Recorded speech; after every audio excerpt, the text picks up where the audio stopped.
নিজেদের ছাদ বাগানকে নিজেদের মনের মতো করে সাজাতে কার না ভালো লাগে। আসসালামু আলাইকুম এভরিওয়ান, ওয়েলকাম টু সুমাইয়াস ডায়েরিতে। আশা করি সবাই ভালো আছেন। তো দেখেন আমরা সন্ধ্যার সময় কি করতেছিলাম, আমি আমার বন্ধু দুজনে মিলে গাছে পানি দিচ্ছিলাম।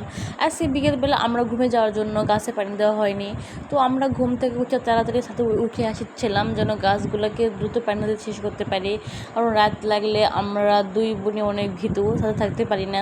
তো দেখেন আমরা দুই বোন মিলে ছাদের গাছগুলোকে অনেক সুন্দর করে আস্তে আস্তে পানি দিচ্ছিলাম।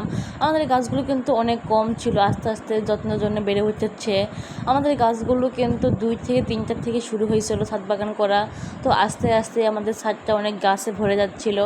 তো আমি আর আমার বোন খুব যত্ন সহকারে গাছগুলো পানি দিচ্ছিলাম। এই দেখেন ক্যাকটাসগুলো, এগুলো আমার বোনের খুব প্রিয় প্রিয় গাছ, এগুলো সে খুব যত্ন করে। এরপরে আমি আমার সব গাছগুলোকে পানি দিয়ে শেষ করেছিলাম। আপনারা দেখেন কত ছোটো ছোটো ফুল ধরেছে আমার ছাদ বাগানে, এগুলো যেন দেখতে অনেক সুন্দর লাগে, আমার ছাদ বাগানের সৌন্দর্য বাড়িয়ে দিয়েছে। এরপর আমি আমার ছাদ বাগানের ঘাস ফুলগুলো দেখাই আপনাদের।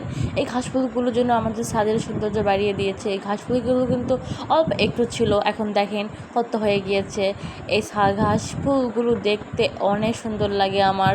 আর এই ঘাস ফুলগুলো সন্ধ্যার সময় নেতিয়ে যায়, সেই সকালে শিশির ফুল বেড়ে ওঠে আর অনেক সুন্দর হয়ে যায়। তো আমি আমার গাছগুলোর মডেলিং শ্যুট করতেছিলাম, আপনারা দেখতে থাকেন।